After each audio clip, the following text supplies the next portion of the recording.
Quando eu disse que o Family Search tem que tomar algumas atitudes, a palavra que eu queria dizer era credibilidade, né? Ou seja, nós temos um risco muito grande à credibilidade da árvore familiar, porque há possibilidades, e o Jorge disse que tem os voluntários, então há poucas pessoas trabalhando, eu entendo tudo isso, mas tem muita gente boa, muita gente legal disposta a oferecer, a fazer o crowdsourcing, não só com as informações, mas também de ter, eventualmente, uma hierarquia superior para poder arbitrar esses conflitos, como ocorre na Wikipédia. Então, a pessoa se torna ali um moderador, nós podemos falar aqui, eu tinha até anotado antes da live, né? Então, você poderia ter, já acabo me atropelando a sua pergunta, mas me permita falar disso, que é uma coisa que eu acho que muito importante. Poderia ter, primeiro, uma coisa super fácil de fazer. A pessoa acabou de criar o seu perfil, ela pode fazer coisas bem limitadas. Por quê? Porque muitas pessoas, elas criam um perfil, ela cria o usuário no Family Search e ela não consegue achar onde é que ela insere informações. Porque está escondido.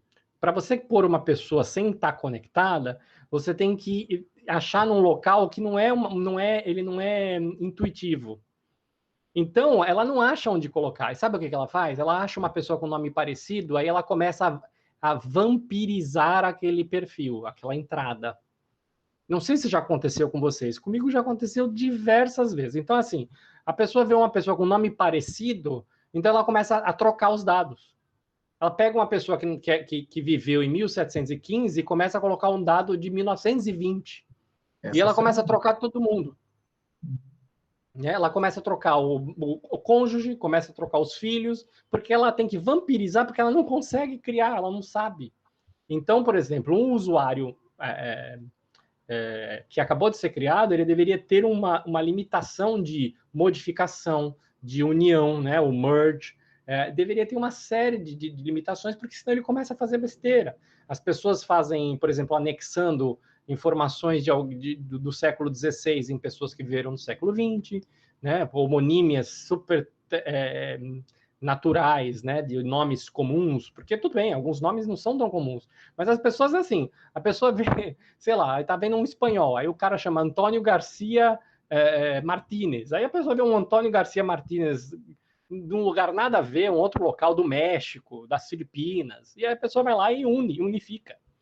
Então você tem que ter isso. Depois você tem que ter um usuário iniciante, usuário comum, usuário experiente, um moderador.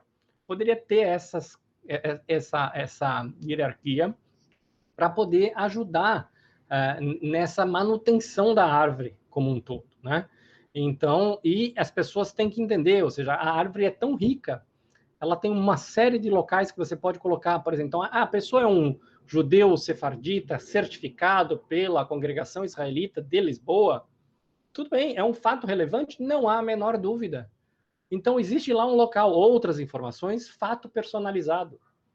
Ou se qualquer outra coisa, religião, não sei o que, você vai lá e você coloca. E, por favor, coloca lá nas recordações, ou de alguma outra forma, a fonte daquilo que você está afirmando. Ele é certificado? Cadê o certificado?